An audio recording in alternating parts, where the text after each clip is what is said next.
Hoy día quiero compartir con ustedes una palabra que habló también a mi corazón.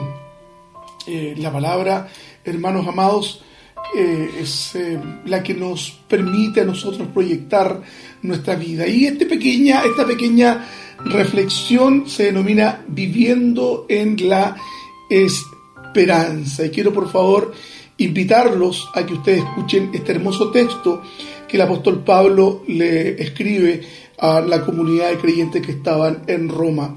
Y dice: pues tengo por cierto que las aflicciones del tiempo presente no son comparables con la gloria venidera que en nosotros ha de manifestarse. Fíjese, hermano, que nuestra vida está llena de vicisitudes, a veces tiempos muy buenos, otros no tantos, y algunos definitivamente que no queremos ni recordar. Yo creo que usted y yo hemos tenido situaciones en la vida cuyo recuerdo incluso a veces nos trae esa mala sensación que queda incorporada no solo en las emociones, sino que también en el cuerpo. ¿No le ha pasado a usted que somatiza un poco las emociones como si el cuerpo tuviese memoria? Y cuando en el pasado cercano, lejano, vivimos una situación y esa situación se presenta en nuestra vida presente, incluso nosotros llegamos a somatizar estos momentos de angustia y temor, donde de pronto nos hemos sentido perdidos. Yo creo que cada uno de nosotros, usted y yo, nos sentimos en algunas oportunidades perdidos. Quizás sea lo que usted o yo estemos experimentando en este momento, hermanos amados. Sí, la iglesia del Señor de igual manera ha pasado por diversos periodos, persecuciones cruentas que cobraron la vida de miles y miles de creyentes verdaderos a lo largo de la historia. Hemos hablado en algunas oportunidades, hermanos, de cómo la iglesia ha sorteado esos periodos oscuros de quebranto, horror, de llanto, los dos y medio primeros siglos de la historia del cristianismo están verdaderamente inscritos con sangre. Por eso es que Tertuliano, el gran Tertuliano de Cartago, decía en una de sus apologías, en uno de sus textos de defensa, decía: la sangre de cristianos hará florecer a otros cristianos, por lo que estaba ocurriendo en el circo romano y cómo eran brutalmente asesinados los creyentes. Hay momentos, hermanos, en que ha decaído nuestra fe. Nos han fallado a quienes teníamos por fieles, pero Dios nunca se apartó de nosotros y siempre contamos con sus misericordias y podemos replicar lo que el Señor nos dice a través del viejo Jeremías, ¿cierto?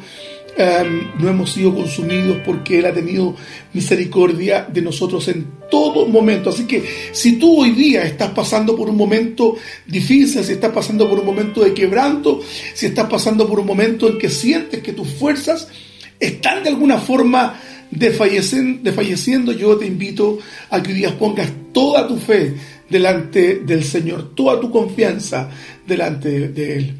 Cuando Pablo explicaba este hermoso principio acerca de que las aflicciones presentes no eran en nada comparables con las promesas de la redención, un poco después la comunidad de creyentes de Roma habría de enfrentar una horrible persecución azuzada por uno de los emperadores más infames de la historia de Roma. Me refiero a Nerón. ¿Se acuerda que antes a los perros les colocaban Nerón?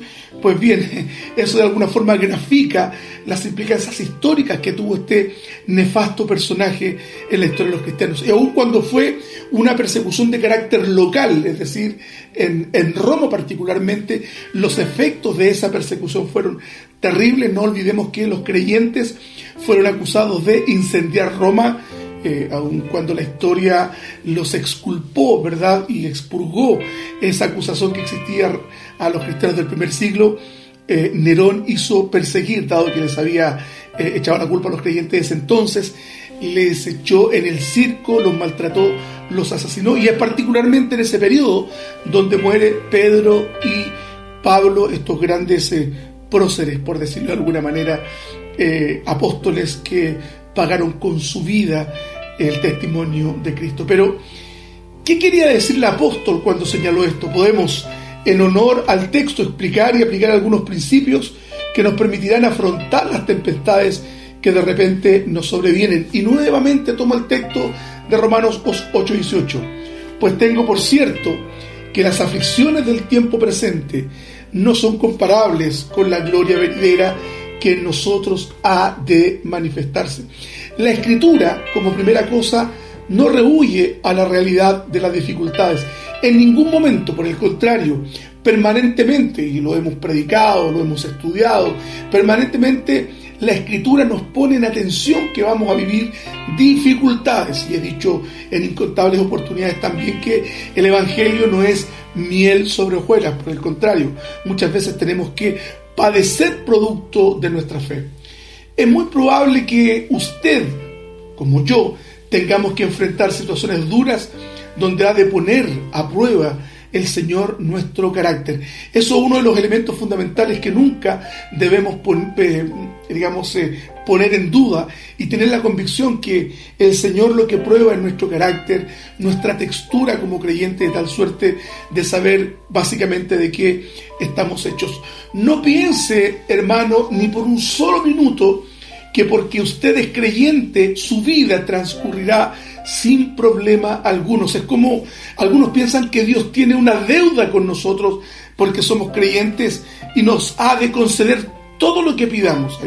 De hecho, un predicamento denominado, falsamente denominado Evangelio de la Prosperidad, donde ellos creen manejar a Dios bajo sus antojos, ¿verdad? Decretan, declaran y hacen una suerte de ritos un poco extraños que en nada se condicen con la verdad bíblica. Jesús fue muy claro al señalar que tendríamos aflicciones, profundas contradicciones en razón de la fe que hemos asumido. El Evangelio, hermano, nos ha de confrontar respecto a los valores con que nosotros fuimos formados. El Evangelio es una confrontación con todo aquello que ha estructurado nuestro sistema de pensamientos y todo aquello que nosotros dábamos por sentado como verdadero.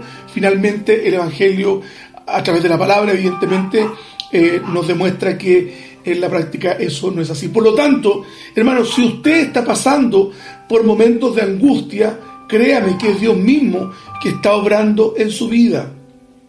Dios al que ama castiga. El Padre de pronto puede parecer severo, pero su dulzura y amor es lo que motiva, hermano, la disciplina, de tal modo de evitarnos sufrimientos en el futuro. La aflicción a la que se refiere Pablo, de acuerdo con la etimología de la palabra patena, es sufrimiento, y es recurrentemente esta palabra, ¿cierto?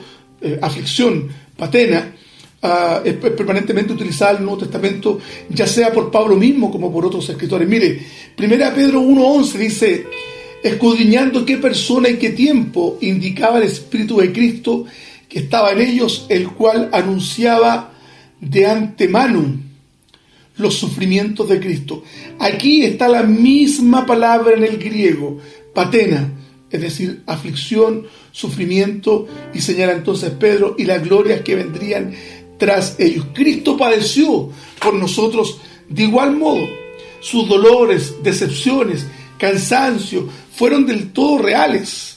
Él no estaba revestido de invencibilidad como alguien pudiera pensar, como una suerte de superhéroe, cierto, que resistía estoicamente todos los ataques. Por el contrario, los dolores que él experimentó en la cruz eran dolores reales.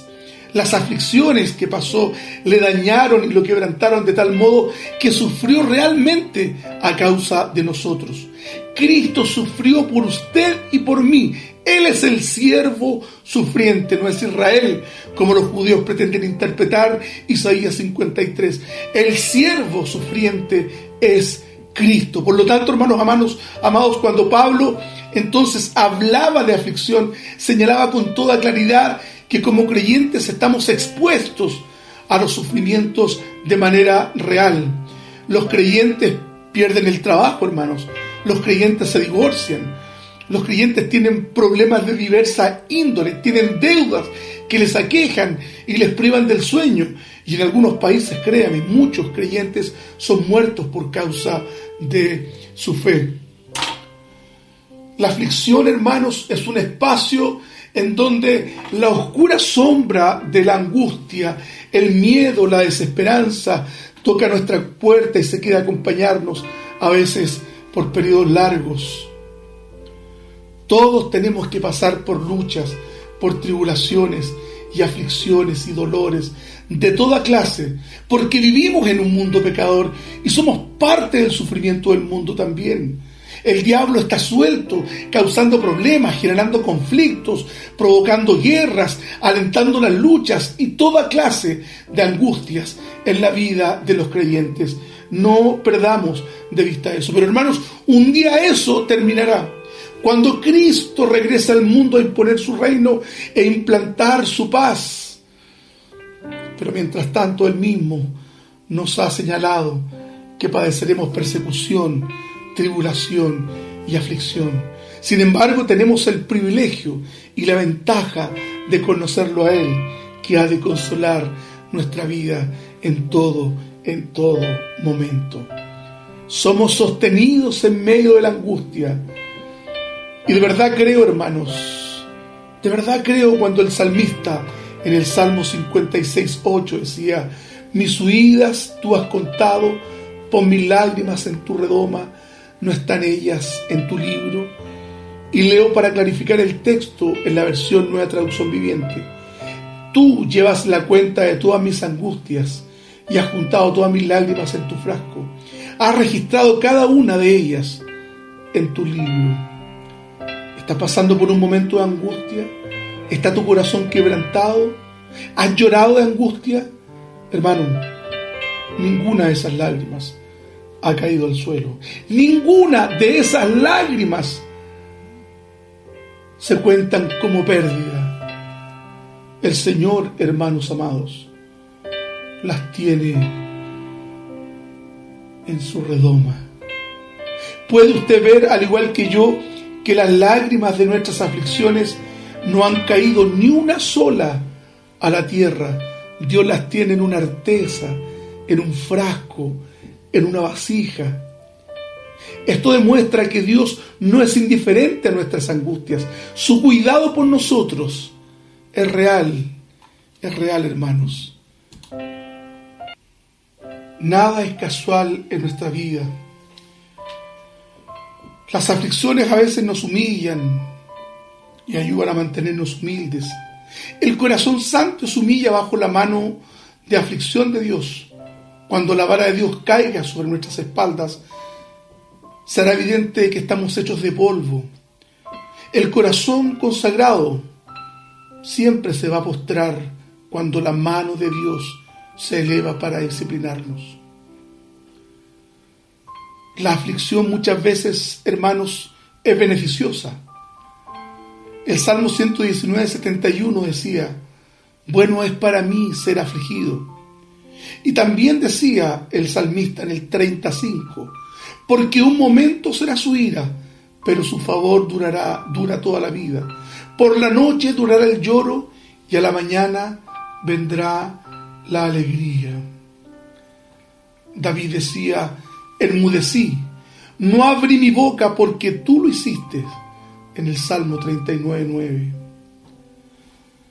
La aflicción, hermanos, es capaz de provocar toda suerte de sensaciones oscuras y sumirnos en la desesperanza. Cuando pasamos por estos periodos, sentimos que la tierra se abre ante nuestros pies y nos engulle con inusitada violencia. Pablo conocía de aflicciones. Su ministerio era un resumen de padecimiento tras padecimiento. El punto, hermanos, es que muchas veces estuvo a puertas incluso de perder la vida. En una de sus cartas que le escribe a la comunidad de Corinto, señala los dolores y aflicciones que él tuvo que vivir. Señaló que fui azotado innumerables veces, enfrenté la muerte en repetidas ocasiones. En 5 ocasiones distintas los líderes judíos me dieron 39 latigazos. 3 veces me azotaron con varas. Una vez fui apedreado. 3 veces sufrí naufragios. Una vez pasé toda una noche y un día a la deriva en el mar. He estado en muchos viajes muy largos. Enfrenté peligros de ríos y de ladrones. Enfrenté peligros de mi propio pueblo, los judíos, y también de los gentiles. Enfrenté peligros en ciudades, en desiertos y en mares. y enfrenté peligro de hombres que afirmaban ser creyentes, pero no lo eran. He trabajado con esfuerzo, decía, y por largas horas, y soporté muchas noches sin dormir. Por esto, hermanos, Pablo señala con toda convicción: las aflicciones de ahora no se comparan con la gloria que ha de venir.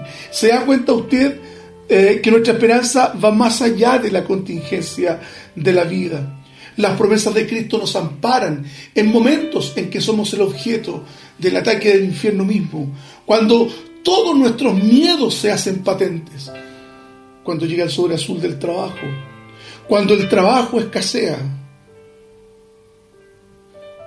La pregunta que entonces se debe formularles: ¿qué debemos hacer en tiempos de aflicción? Lo primero, hermanos amados, el clamor. El Salmo 88:1 en la Nueva Traducción Viviente dice: Oh Señor, Dios de mi salvación, a ti clamo de día, a ti vengo de noche, oye ahora mi oración, escucha mi clamor. No debemos dejar de clamar, de presentar nuestras aflicciones a Dios en la lógica, en el entendimiento de que Él es nuestro Padre y que nos oye, hermanos. Aun cuando sintamos que Él no nos está escuchando, Él nos oye. Sí debo decirte que Él no responde en los plazos nuestros. Él responde en los tiempos adecuados, en los tiempos que Él ha prefijado que tienen que ser. No son mis tiempos, ni son tus tiempos, hermanos amados. Son los tiempos del Señor. Por eso no desesperes. Tiene que haber una actitud de clamor permanentemente delante del Señor. No solo doblar nuestras rodillas, sino que doblegar nuestro corazón. Cualquiera puede doblar sus rodillas, pero no todos pueden doblar su corazón delante del Señor. Se requiere que nosotros abandonemos toda nuestra supuesta competencia y nos abandonemos en Él. En Él. Además de clamor, se requiere confianza. Nuestra confianza no es etérea, no carece de sustancia, pues está refundada en las promesas de Cristo, de su amor y fidelidad. Además, evidentemente, de la guía del Espíritu Santo, quien nos ha de conducir por la vía de las certezas cuando las dudas se apoderen de nosotros. Hermanos, yo he vivido angustias profundas en mi vida y el Señor nunca ha faltado. Por eso te pido que enfrentes los momentos difíciles que estás viviendo hoy día con las experiencias de las aflicciones pasadas, donde Dios nunca te abandonó, ni me abandonó a mí. Efesios 3:11 al 13 dice: conforme al propósito eterno que hizo en Cristo Jesús, nuestro Señor, en quien tenemos seguridad y acceso con confianza por medio de la fe en Él. Él es nuestra confianza. Verso 13 de este capítulo 3. Por lo cual pido que no desmayen a causa de mis tribulaciones, decía Pablo, las cuales son vuestra gloria. Tranquilo, hermano querido, créeme, Dios tiene todo bajo control. Dios tiene todo bajo control. Si todo fuera miel, créame que eso nos perjudicaría. Y si fuera todo amargura, eso nos desbastaría. Por eso que es necesario una combinación de ambos, donde haya amargura y haya alegría. Que sintamos el viento cálido de la misericordia, tanto como el viento helado de la adversidad. Eclesiastés 7:14 dice: en el día de la adversidad, considera, esté quieto y guarde silencio en medio de los problemas y pruebas que está pasando, hermano. Luego reflexione en los beneficios, dones y favores que han colmado su alma gracias a todas las pruebas y aflicciones que usted y yo hemos sufrido. Mire, como le decía, las aflicciones de su pasado, para que vea cómo el Señor lo ha rescatado y cómo el Señor lo va a rescatar siempre hermano querido. El apóstol Pablo en Efesios 3:11 vuelve a señalar: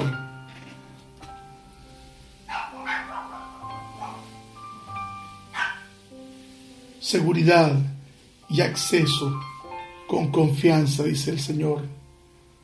La confianza ciertamente a veces tiene sus fisuras. En medio de las situaciones complejas, ciertamente que nuestra confianza a veces parece no ser del todo consistente. Pablo por esta razón podía señalar: las aflicciones de ahora, de este tiempo, no tienen comparación con la gloria que ha de venir. Y muchos juzgan que la esperanza que tenemos nosotros es un espejismo. No, es la promesa de un Dios que ha prometido rescatarnos. El pastor Andrew Murray escribió en un momento: un creyente puede pasar por muchas aflicciones y aún así no obtener más que una pequeña bendición de todas ellas. Permanecer en Cristo es el secreto para alcanzar todo lo que el Padre quiso que la disciplina nos trajera. En la tormenta el árbol echa raíces más profundas en la tierra. En el huracán los moradores de la casa permanecerán dentro de ella y se alegran con su refugio. Y así, por medio del sufrimiento, el Padre nos hace adentrarnos más profundamente en el amor de Cristo. Hermano querido, si hoy estás pasando por momentos de aflicción, te invito a que te sostengas en el eterno, a que permanezcas en Cristo. Recuerden lo que dice Romanos 8, 28, 29. Y sabemos que los que aman a Dios, todas las cosas les ayudan a bien. Esto es, a los que conforme a su propósito son llamados, porque a los que antes conoció, también los predestinó para que fuesen hechos conforme a su imagen. Su amor es inmutable. Dios nunca se arrepiente ni cancela los propósitos que Él ha prefijado para nosotros. Mis aflicciones y tus aflicciones, hermanos, son partes de un plan original y que están perfectamente ordenados, como dijo alguien, en peso y en medida. Sostente en el Señor. Tus tribulaciones y mis tribulaciones no son el resultado de la casualidad, ni son accidentales, ni una combinación fortuita de las circunstancias. Mis tribulaciones y tus tribulaciones son el cumplimiento providencial del propósito de Dios. Mis tribulaciones y tus tribulaciones están diseñadas para lograr algunos propósitos sabios y misericordiosos de la gracia de Dios. Mi aflicción y tu aflicción no durará un segundo más de lo que Dios haya dispuesto. Fe, hermanos amados, que el Altísimo está con nosotros.